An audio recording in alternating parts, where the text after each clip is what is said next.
Bueno, la infección de un pie de un diabético es la causa principal de hospitalización del paciente diabético y un buen porcentaje de estas infecciones conducen a una amputación que puede ser menor, como la de un dedo, o puede ser inclusive de un pie, o puede ser importante la amputación. Ajá.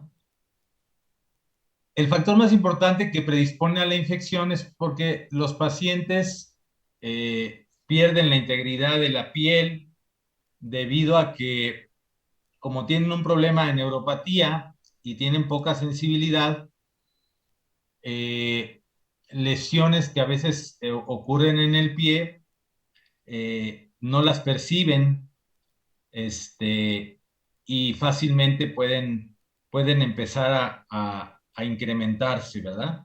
Ujú. Eh, y definitivamente hay un factor isquémico que es muy importante y que es, yo creo que en alguna otra diapositiva va a venir por ahí, que es el factor fundamental que va a dificultar o a favorecer que la herida del pie diabético mejore.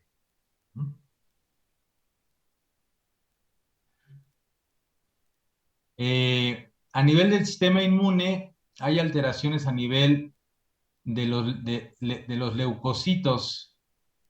Por ejemplo, hay una disminución de la quimiotaxis de los leucocitos, su capacidad para fagocitar bacterias, su capacidad citotóxica. Inclusive se ha observado que la glucemia, eh, las alteraciones en la glucemia son directamente proporcionales a la capacidad del sistema inmune. Uh-huh. En cambio, un buen control de la glucemia normaliza las deficiencias del sistema inmune.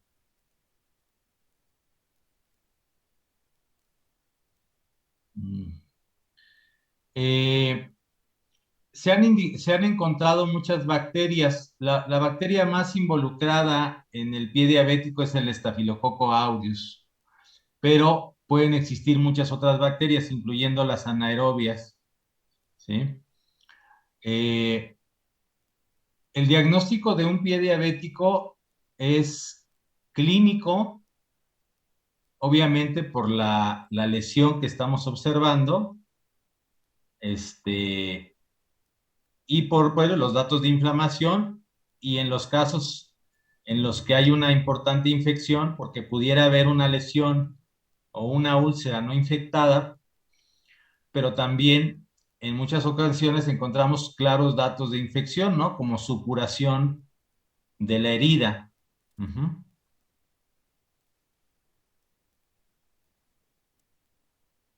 Eh, en el caso de una úlcera que no está infectada, que no está complicada, eh, la parte más importante del tratamiento va a ser el debridamiento del tejido desvitalizado, quitar todo el tejido muerto, la aplicación de un buen apósito, evitar la carga sobre la zona afectada porque es lo que originalmente causó la lesión.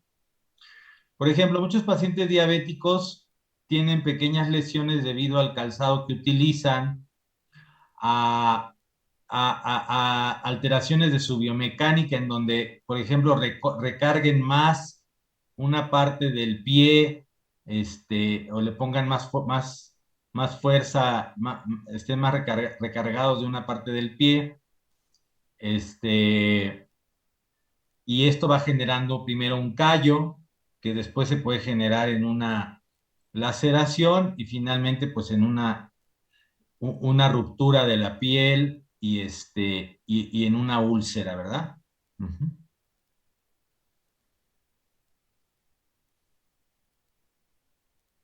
En cuanto a al pie diabético infectado, hay diferentes clasificaciones.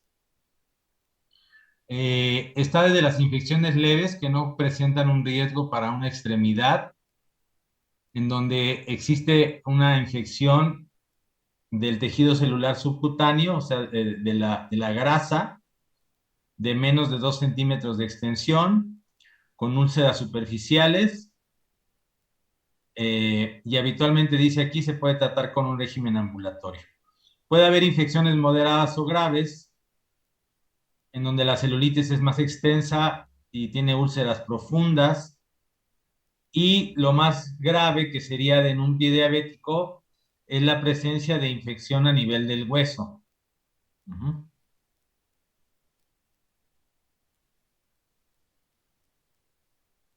Eh, También pueden existir infecciones muy graves y estas son debidas normalmente a bacterias muy agresivas, como cuando ocurre la fascitis necrosante. Ahorita van a ver ahí una foto, que se suelen asociar a una septicemia, a un síndrome tóxico sistémico que puede alterar inclusive la inestabilidad la estabilidad metabólica del paciente, y a veces requiere una medida extrema de amputación urgente de un paciente. Déjenme buscar. Bueno, aquí tenemos otra clasificación en donde hay una clasificación del 0 al 5 en un pie diabético. Déjenme buscar el lacercito.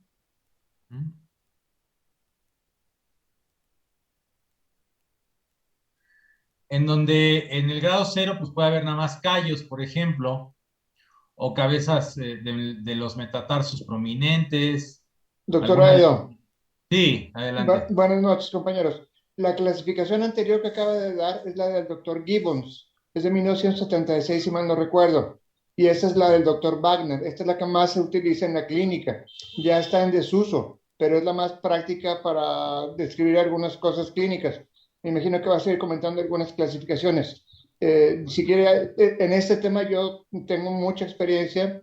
Si gustan mis compañeros, y usted así lo accede, cuando acabamos el programa, el curso, yo me propongo a dar una plática de este tema bajo otro enfoque.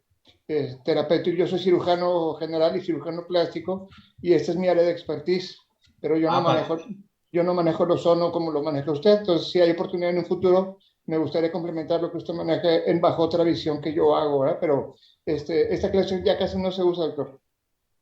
esta que estoy presentando ahorita. Ajá. Es que es la más conocida, la más usada, que es la del doctor Wagner. Es una clasificación clínica que es la que más se usó durante muchos años, pero ya no hay, ya nadie publica con esta clasificación porque hay otras más puntuales, como la de Texas, y hay otras, hay como 15 clasificaciones de esto. Yo di una Bueno, plática hace como un mes, nomás de esto nos tardamos casi una hora hablando de la pura clasificación, pero bueno, nada más como comentario, si hay oportunidad, me gustaría Pues compartir algo. hoy mismo, ¿puedo si hacer una quieres. pregunta? Sí, adelante. Mire, la clasificación actual aquí en México es la clasificación de San Elian. Toda la Asociación Mexicana de Cirugía General se basa en esa porque es muy sencilla y Sí, sí la porque sí, conozco, sí la la conozco. clasificación de San Elian es la más completa, más que la Wagner.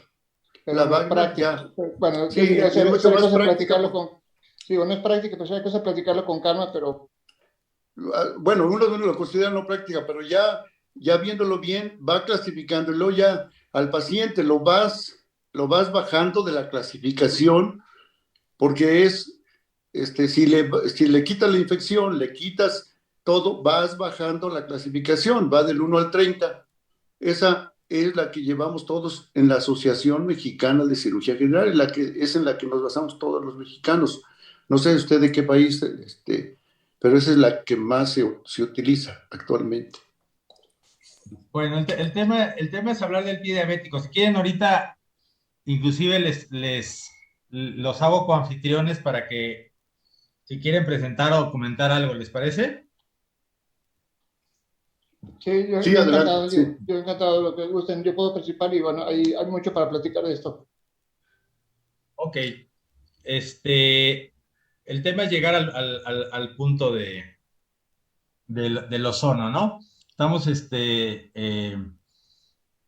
como en el grupo hay gente, desde especialistas hasta terapeutas, etcétera, etcétera, ¿no? Entonces, bueno, eh, es importante valorar la profundidad y la extensión de la lesión, la presencia de la neuropatía y la presencia de la isquemia. Ujú. Y clínicamente la probable presencia de una infección ya del hueso, ¿no? Ujú. Que también se puede analizar obviamente con métodos de imagen. Ajá. Eh, los pacientes que tienen una infección profunda, pues puede abarcar, como les decía, inclusive el hueso, ¿no? Que sería ya algo más problemático, porque todos sabemos que las infecciones de hueso, pues son de difícil tratamiento, ¿no? Ujú. Bueno, entre los patógenos más implicados está el Staphylococcus aureus. Ajá. Y ahorita por ahí hay una tabla donde vienen otros agentes patógenos que pueden ser variados, ¿no? Por ejemplo, es muy característico cuando están infectados con anaerobios, el olor que tienen los pacientes con el pie diabético, ¿no? Es un olor muy peculiar y muy desagradable, ¿verdad? Cuando ya hay la presencia de anaerobios. Ajá. Eh, desde luego es importante, o sería lo ideal, el aislar el agente patógeno por medio de medios de cultivo para posteriormente sacar un antibiograma y poder escoger adecuadamente el antibiótico. Toda vez que estos pacientes, como todo paciente diabético, tienen una importante cantidad de resistencias bacterianas. Pasa, por ejemplo, como en las infecciones eh, urinarias o cosas así que tienen los pacientes diabéticos, que haces un antibiograma y ya son bacterias resistentes a todo porque ya les han dado múltiples veces antibióticos. Y a veces les están repite y repite el mismo antibiótico en el seguro social o algo así, o les han variado muy poco los antibióticos y ya son resistentes a esos antibióticos, ¿no? Yo ahí pienso que a veces inclusive regresar a antibióticos más básicos tiene a veces buenos resultados. Ajá. Eh, bueno, puede haber estreptococos, enterococos, bacilos gram negativos, como Klebsiella, como Proteus. Puede llegar a haber pseudomonas, ujú, que ya sabemos que tienen una secreción muy especial, verdosa, ¿verdad? Y bacterias anaerobias hasta en 13% de los casos. Uh-huh. Eh, las infecciones graves o complicadas pueden poner en riesgo inclusive la vida del paciente, como cuando hay una fascitis necrosante, eh, que, bueno, ustedes que son cirujanos nos podrán platicar más sobre el tema, pero lo que yo he tenido de experiencia es que a veces evolucionan de una manera muy veloz y es por lo cual toman la decisión inclusive de amputar rápidamente al paciente, ¿no? Eh, estas infecciones graves son casi siempre polimicrobianas y se cultivan hasta cinco bacterias diferentes. Ujú. Por ejemplo, aquí tenemos una fascitis necrosante. Ujú. Y esto es diferente. Esto es cuando ya hay una necrosis, porque también hay un componente importante vascular en un paciente como este y puede llevar a la amputación, normalmente lleva a la amputación de estos dedos, por ejemplo, ¿no? Ujú. Eh, mm, Dice, los pacientes que precisan amputación mayor número de veces por gangrena, están más implicados los anaerobios. Y aquí tienen una tablita donde hay algunas de las bacterias que se pueden encontrar en el pie diabético, ¿no? Ujú.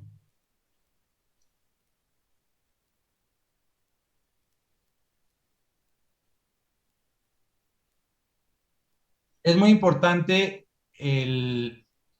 la elección adecuada del antimicrobiano. Yo, desde un punto de vista de la ozonoterapia, la ozonoterapia va a ser un tratamiento coadyuvante, en este caso al tratamiento convencional, en dos sentidos. En el primer sentido va a ser un tratamiento para inhibir el aspecto microbiano y ese lo hacemos desde la técnica sistémica que utilicemos, que podría ser la automoterapia mayor, para estimular la actividad del sistema inmunológico, pero también lo hacemos directamente a través de la aplicación de ozono directo en las lesiones. Y eso lo hacemos a través de la técnica del embolsado. También se puede hacer a través de lavados con agua ozonizada y eso, pero lo más habitual es el embolsado. Uh-huh. eh, pero va a ser sumamente importante la elección de un buen antibiótico, porque si un antibiótico para el cual ya sean resistentes esas bacterias, pues poco efecto vamos a tener. Uh-huh. Uh-huh. Uh-huh. Bueno, hay diferentes esquemas de tratamiento de antibioticoterapia, pueden ser cefalosporinas, quinolonas o combinaciones de diferentes antibióticos. Por ejemplo, ya sabemos que si hay anaerobios, se pueden agregar otros antibióticos como clindamicina, como metronidazol, etcétera. Ajá. Normalmente van a ser esquemas de tratamiento de más de un antibiótico y más en un paciente que ya tiene pues mucha resistencia. En el caso de la osteomielitis, la resonancia magnética alcanza una buena sensibilidad y especificidad para mostrarnos aún inclusive lesiones del hueso que todavía no se vean tan claramente, por ejemplo, en una radiografía simple. Uh-huh. La radiografía simple asociada al estilete al meterlo a la herida y mostrar que el hueso está reblandecido, pues también ayuda a darnos cuenta que ya está siendo tomado el hueso. Uh-huh. Este, y bueno, pues va a ser fundamental la identificación importante del agente etiológico o los agentes etiológicos en la lesión. Eh, Las aproximaciones quirúrgicas de amputación pues van a depender del tejido que ya esté necrosado, del tejido que ya esté desvitalizado, y yo creo que sería otro aspecto más fundamental en el tratamiento del paciente con el pie diabético. No debemos de olvidar que lo primario pues va a ser el control de la glicemia, ¿verdad? Mientras la glicemia esté elevada, va a ser más difícil que se controle la infección y va a ser más difícil que en general el paciente se cure. Es como en casi todas las infecciones de los pacientes diabéticos es como el huevo y la gallina, en donde a veces la gallina es el huevo o el huevo es la gallina. Es decir, si tú no controlas bien la glicemia, difícilmente vas a controlar bien la infección y si no controlas la infección, y la infección eleva la glicemia, es decir, tienes que atacar los dos aspectos, tienes que tanto bajar la glicemia de los pacientes como atacar la infección. Uh-huh. Okay. Eh, Otro aspecto fundamental, entonces ya vimos, por un lado, la importancia de controlarles la glicemia a estos pacientes, es fundamental para que sanen. Segundo aspecto, la importancia de atacar a los microorganismos y eliminarlos. Un tercer aspecto son las limpiezas que se le deben de hacer al pie diabético. Nos encontramos muchas veces en donde no les hacen limpiezas completas a estos pies, no buscan quitar todo el tejido que está ya desvitalizado, muerto, necrótico, etcétera.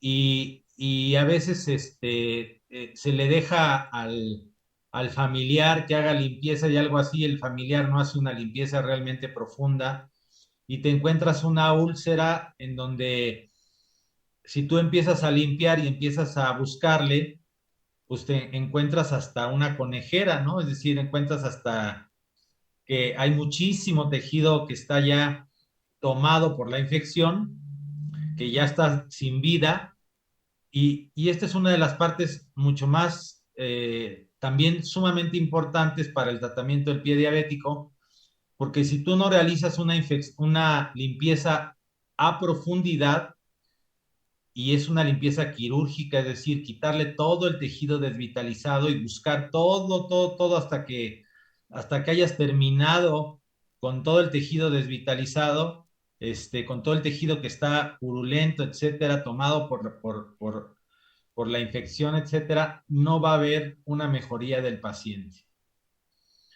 Sucede muchas veces que el paciente en la primera sesión a lo mejor tiene muy dormida la extremidad o la zona de la lesión y a lo mejor eh, la primera limpieza no la siente tan dolorosa, pero conforme vas avanzando y vas quitando todo el tejido que está desvitalizado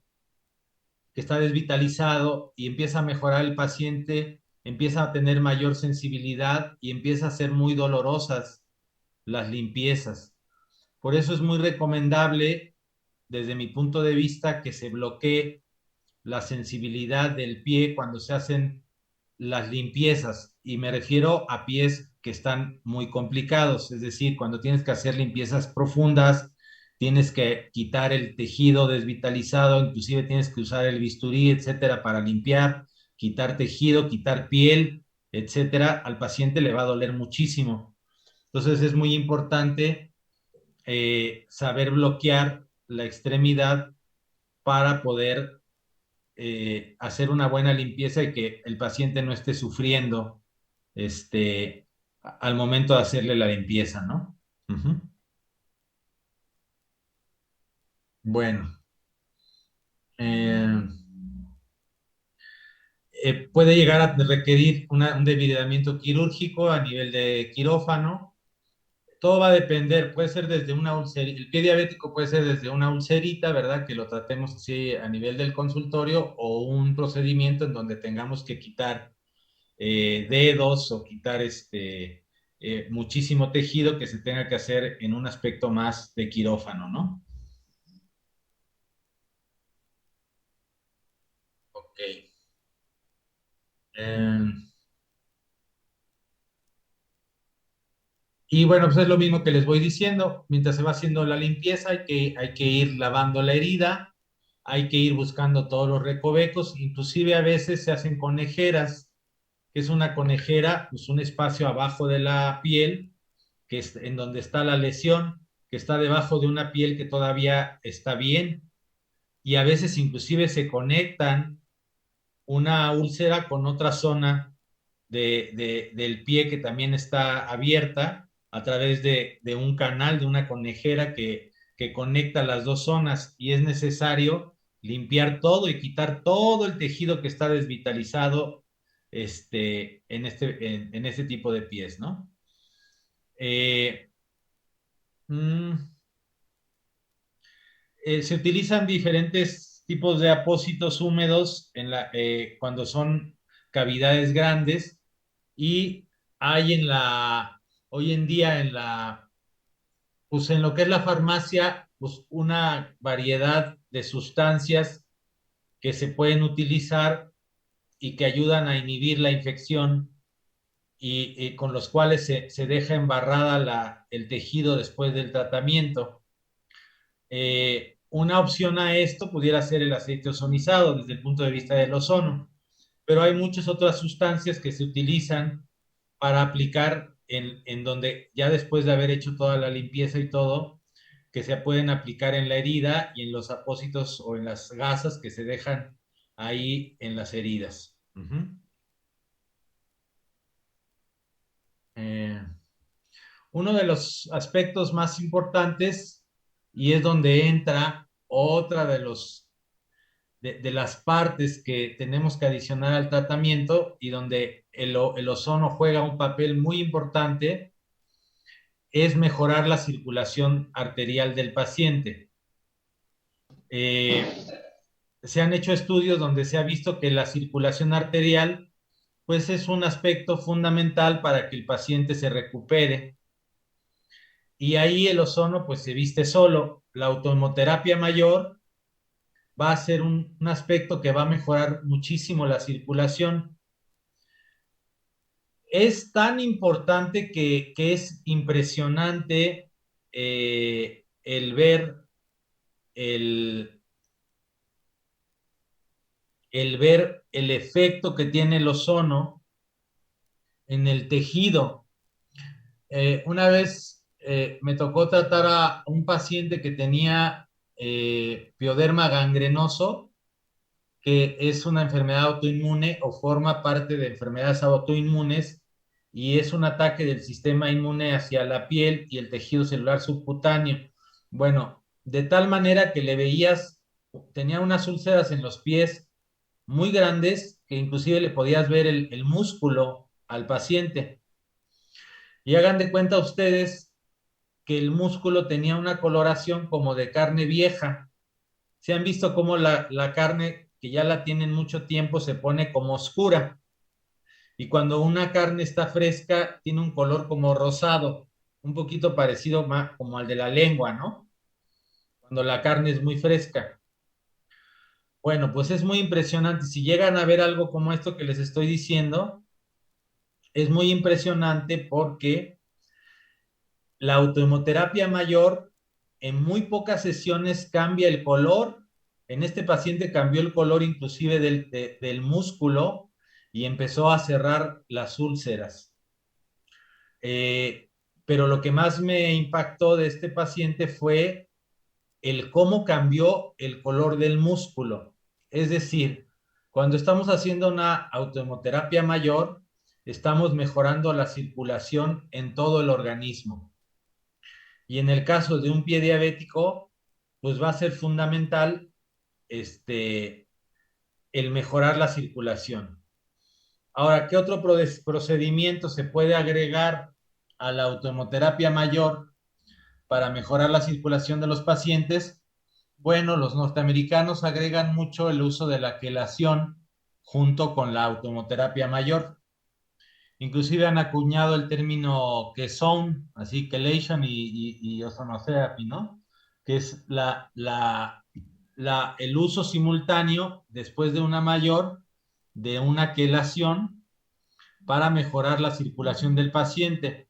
No solamente de los pacientes con pie diabético, de cualquier paciente que tenga un problema arterial, ¿no? Por ejemplo, en un problema arterial periférico, en que el paciente ya esté cambiando la coloración del pie, el uso de la autohemoterapia mayor junto con la quelación hace que mejore muchísimo la circulación del paciente y que esos pies se puedan recuperar y no necesiten llegar a la amputación. Doctor, menciona hacer la quelación e inmediatamente la automoterapia o la automoterapia y luego la quelación en el mismo día. La autohemoterapia y después la quelación en el mismo día, pero es muy importante que la quelación sea hecha con EDTA, Okay. no con vitamina C, porque hay gente que, no sé si has oído que hacen quelaciones con vitamina C Sí. a grandes dosis. En el caso de las quelaciones de vitamina C, no serían compatibles con la mayor porque contrarrestarían el efecto de la mayor, Así ¿verdad? es. Entonces lo que hacemos son quelaciones principalmente con EDTA. De eso tengo entendido que usted también lo maneja. ¿Nos va a dar alguna plática o hay Y algún gusto particular? por ejemplo, hay un protocolo, déjame te lo encuentro aquí, hay un protocolo de lo que es un cóctel de quelación, déjame te lo hallo. Ujú. Y Fíjate, a mí se me haría más práctico hacer una insuflación rectal y una calación. ¿Cuál es la diferencia con la mayor en esos casos? absolutamente diferente. Este, absolutamente diferente. Cuando, cuando estás hablando de circulación, eh, la mayor, te lo digo de esta manera, se convierte en una terapia local. No sé si me explique. Ajá. Es decir, cuando estás hablando de aquí ya te lo encontré, cuando estás hablando de problemas circulatorios, la autohemoterapia mayor la puedes considerar hasta una terapia local, porque va a mejorar la circulación de inmediato en el paciente y la rectal no. No va a tener el mismo efecto a nivel del Ok, endotelio y a nivel del vaso sanguíneo. ok, ok. Ajá. ¿Sí? Entonces, definitivamente en este caso la mayor es fundamental. Aquí, por ejemplo, hay un protocolo de quelación. Esto es pues un cóctel de sueroterapia, de quelación, donde yo podría decir que uno de los principales componentes o el principal componente es el EDTA, que es el agente quelante principal en este caso. Ujú. Aquí Y, le tendrías que quitar la vitamina C cuando lo mezclas con una mayor. ok. Ujú. ¿Y la LDTA es de 150 miligramos por mililitro o de cuánto es? El EDTA, déjame, déjame checar cuál es el que... eh, Yo las aplico en 3 horas, se me hace muy rápido ese tiempo, pero bueno, no, son gustos. normalmente, o sea, normalmente se aplica como en 2 horas, 2, 3 horas. Y porque No muchas sé. veces les irrita la vena y luego andan con otro rollo. Yo por eso las aplico en 3 horas, pero bueno, son respetables los Ajá. protocolos de cada quien, ¿verdad? Y lo aplicas así como en cóctel, con DMSO, por ejemplo. No, ese no, ese con el DMC no, y sí le pongo vitamina, pero yo no hacía antes ozonoterapia, entonces, pero, digo, mayores, y yo sí les pongo la vitamina C, pero no manejaba Eh, el DMSO. en este caso, yo creo que el DMSO va a jugar un papel muy importante para la inflamación que causas. Ok, Yo te recomendaría agregarle el DMSO, sí, sí me gusta la propuesta, gracias. porque el DMSO es un antiinflamatorio extraordinario. Ajá. Y también es analgésico. Ok, Ujú. De hecho, a veces lo utilizas para muchas otras cosas. El DMSO, por ejemplo, eh, haz de cuenta que si llega alguien con una, un dolor menstrual, yo lo he usado muchas veces. Mezclas, por ejemplo, el DMSO con 2 mililitros de DMSO con 2 mililitros de solución fisiológica y 2 mililitros de proca. sí, de procaína o de gilocaína, lo pasas intravenoso y se le quita rapidísimo el dolor. Entonces ¿No? el DMSO como analgésico antiinflamatorio, así es como lo propone. Así son sus principales propiedades. Yo no lo Ajá. he usado, no lo conozco mucho, pero voy a poner a revisarlo. Gracias. El DMSO tiene muchísimas propiedades, pero yo creo que su principal propiedad es antiinflamatorio y analgésico. Ajá. Pero tiene muchas propiedades. Es una sustancia extraordinaria que se utiliza en sueroterapia. Y es bien curiosa porque te das cuenta cuando alguien usó el DMSO porque huele de inmediato como a elote.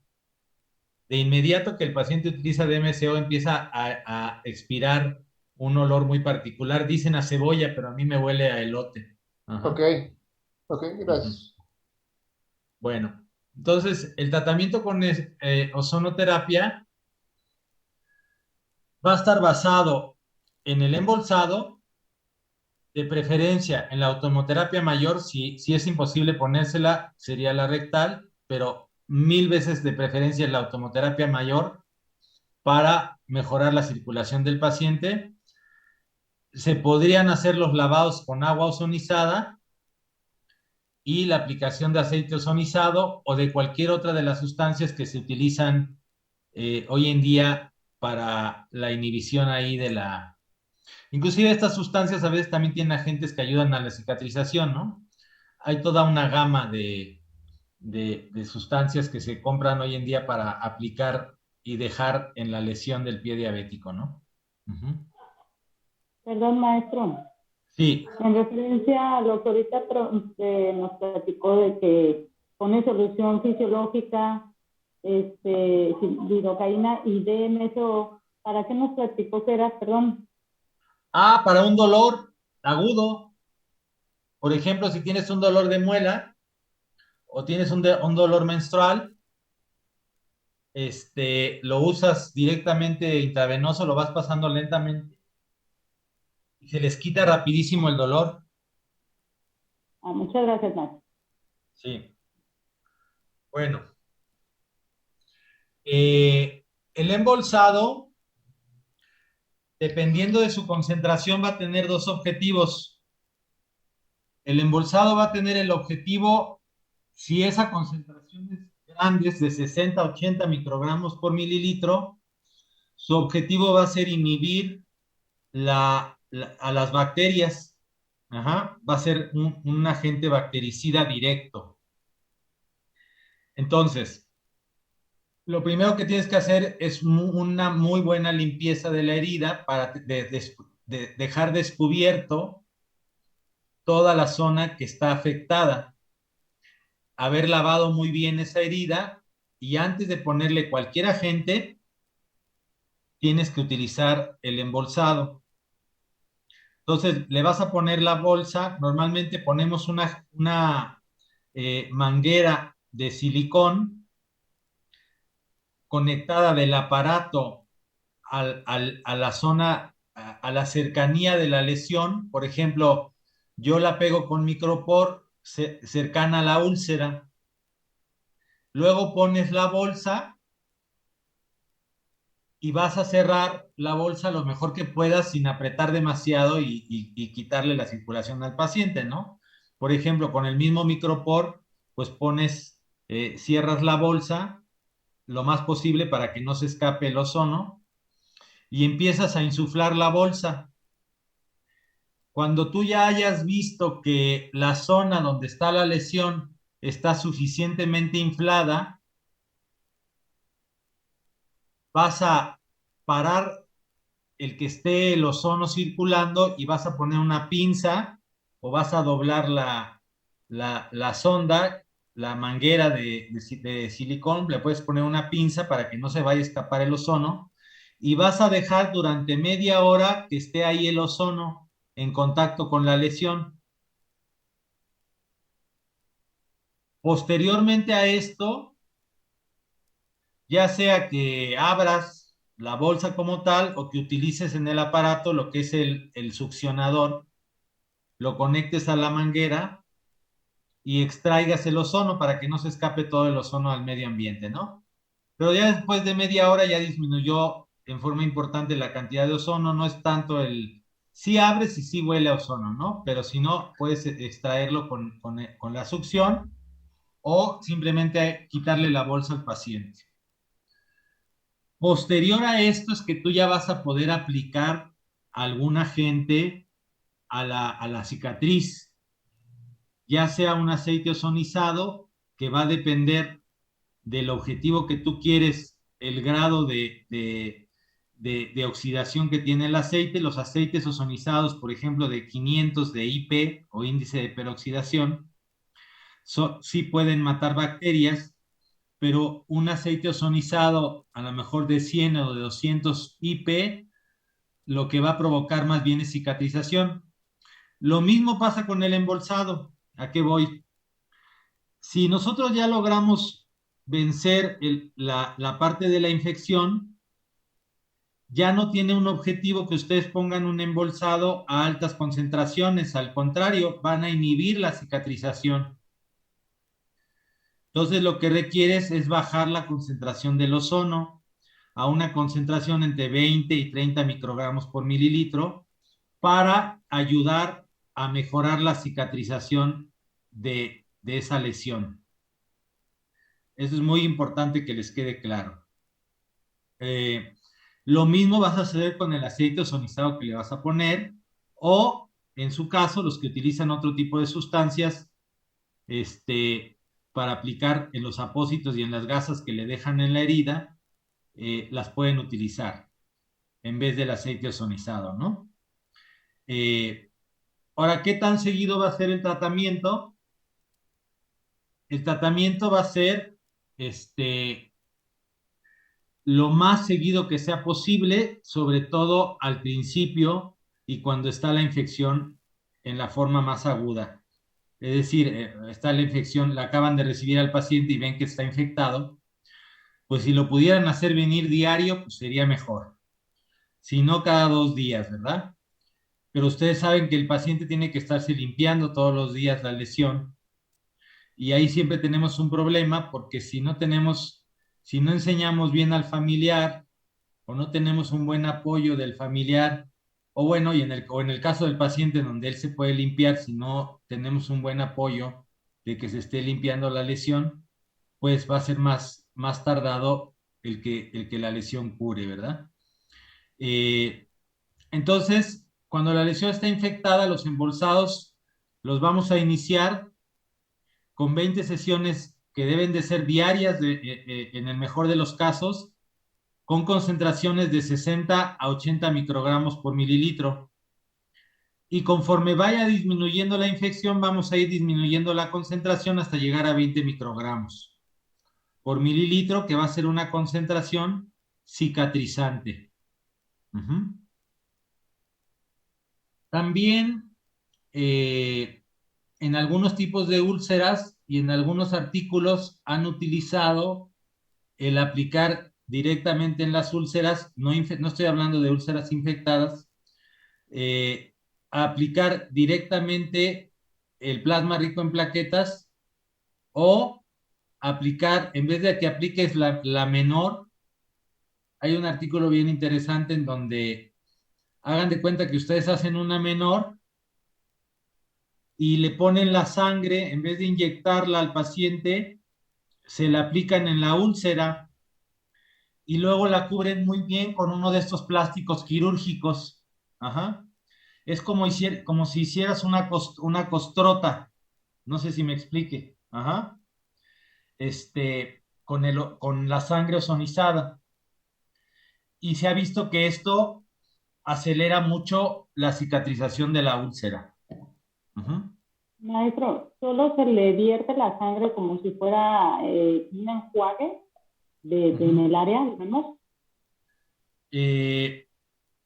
Sí, haz de cuenta. A ver, Entonces, bueno, la autohemoterapia, ahorita te explico, ahorita repasamos todo el tema.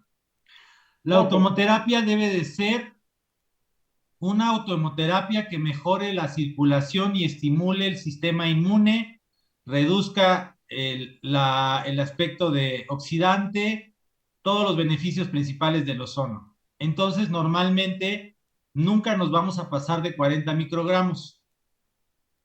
Vamos a andar en el rango de los 20 y los 40 microgramos por mililitro, ¿no? Como es un paciente diabético, normalmente nunca empezamos en 20. Siempre empezamos alrededor de 15 microgramos por mililitro, vemos la respuesta y vemos ya cuándo podemos llegar a una concentración mayor. Pero en estos pacientes, lo que queremos es el efecto de aumento de la oxigenación, de vasodilatación, de disminución del aspecto oxidante, También tiene una disminución de la agregación plaquetaria. Todos estos efectos los vamos a encontrar entre 20 y 40 microgramos por mililitro. Además, en estas concentraciones no inhibimos el aspecto plaquetario de liberación de factores de crecimiento, etcétera. Entonces, esta es la autohemoterapia que vamos a utilizar en estos pacientes. No así el embolsado, porque el embolsado, si está infectado el paciente, tiene que ser con concentraciones muy altas. Bueno. Y pueden usar lavados de apósitos con agua ozonizada, aceite ozonizado, etcétera. Entonces, vamos a repasar el tema. Y ahora sí les pido que participen, y más los cirujanos que están aquí, con todas sus opiniones y todo, ¿no? Por favor. Primero, es muy importante el control de la glucemia. El paciente no va a curar igual si ustedes no controlan la glicemia. Entonces, el paciente diabético, con pie diabético, lo primero es controlar la glicemia, ¿verdad? Bajar esos niveles de azúcar que tiene en sangre. Segundo, controlar la infección. Y eso es todo un tema, porque el paciente diabético habitualmente tiene bacterias resistentes a un montón de antibióticos.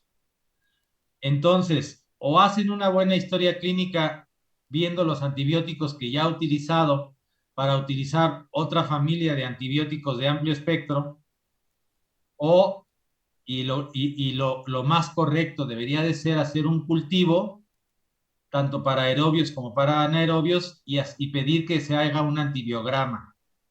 ¿Qué es el antibiograma? Para los que no lo saben, el antibiograma es el estudio que nos muestra la sensibilidad que tienen las bacterias a los diferentes antibióticos, para que nos ayude a elegir cuál es el antibiótico que sí le va a servir a este paciente. Él o los antibióticos que le van a servir. Tercer punto, la limpieza. El hacer una limpieza muy, muy extensa, muy importante, que puede ser quirúrgica, porque puede incluir quitar tejido, quitar piel, quitar dedos que están necróticos, etcétera, dependiendo del grado de lesión que tiene el paciente, ¿verdad? Pero siempre se debe de quitar todo el tejido desvitalizado hasta que encontremos ya el tejido con vida que empieza como a sangrar, ¿no? Ya es un tejido que ya no está desvitalizado, ¿no? Entonces, no todo mundo tiene ¿cómo podemos decir? El carácter o la costumbre de hacer este tipo de cosas. Cuando uno se enfrenta a un pie diabético muy complicado, tiene que mandárselo a alguien que sí maneje un pie diabético de esta naturaleza. ¿Por qué? Porque sí hay que entrarle muy fuerte a quitar todo el tejido que está mal. Y además es un acto pues, complicado. Hay que tener estómago, a veces huele muy mal el pie diabético y hay que quitarle todo el tejido que está mal, ¿sí? Entonces, desde una úlcera pequeña que hay que quitarle los bordes que están desvitalizados, hasta un pie que tiene dedos necróticos y todo eso que hay que quitarle todo, ¿no? Entonces, la limpieza va a ser otro aspecto fundamental.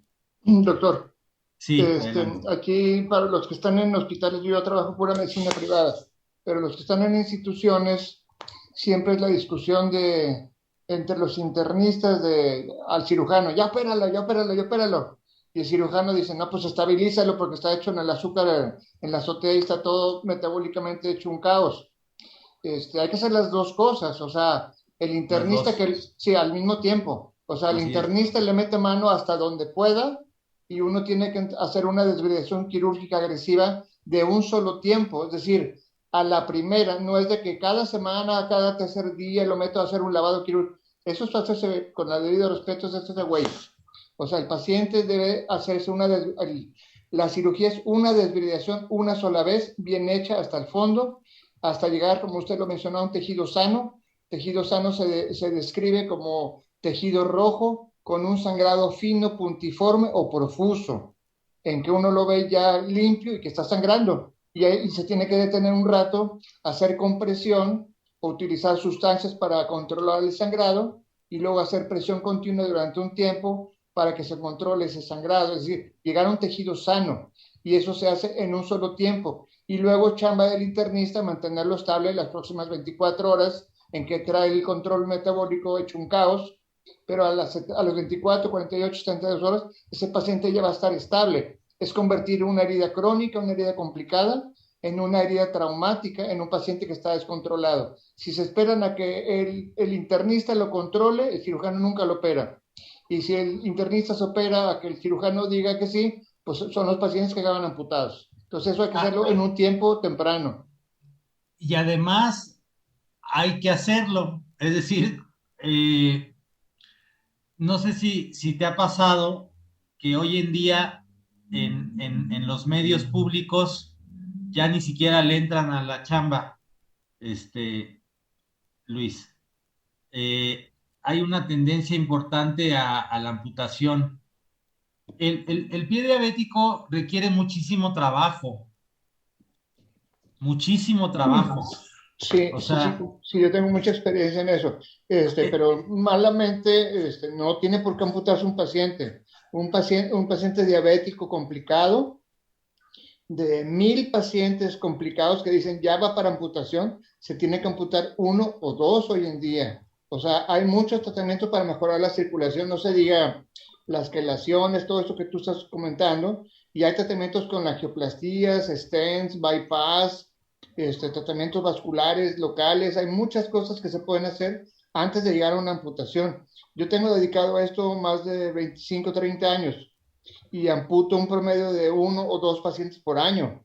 Cuando que te puedo decir que de esos pacientes que amputé llegaron a lo mejor unos 150, 200 en un año, que ya hay que amputarle. Y pues no, realmente no tienen por qué amputarse tantos. Muchas veces acaba uno haciendo amputaciones de dedos o la mitad del pie, pero no se tienen que amputar completo. Yo soy enemigo de las amputaciones y creo que hoy en día no tendría por qué amputarse prácticamente ningún paciente, no tiene por qué amputarse ningún paciente, pero bueno, esa es mi experiencia, ¿no? y sucede mucho que luego les proponen la amputación. Bueno, yo eso es lo que he visto con muchos pacientes que los quieren amputar. Bueno, pues gana uno más lana así, ¿verdad? Y se lleva uno la gloria que ya le salvó la vida al paciente, pero no debe ser eso, ¿verdad? No, porque además es muy traumático desde el punto de vista psicológico para el paciente perder un pie o un pedazo de la pierna, etcétera, ¿no?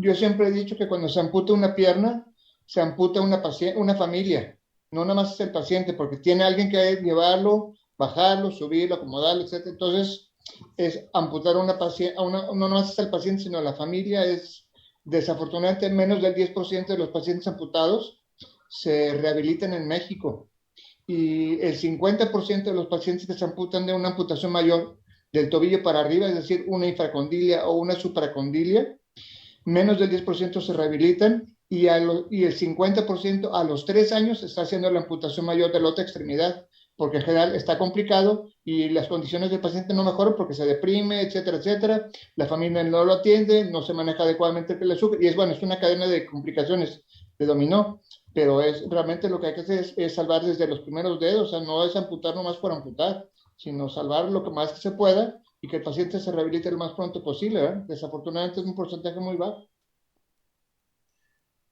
Sí, y requiere muchísimo.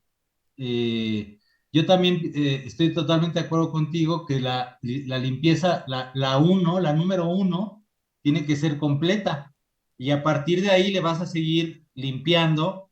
Y hay tejido que después es decir, hay como un tejido que está todavía en veremos, ¿no? Y como que va evolucionando conforme al paciente y vas a seguir haciendo limpiezas, ya no del mismo grado del primer día, pero tienes que seguir limpiando muy bien al paciente en todas las ocasiones, para ponerle el tratamiento.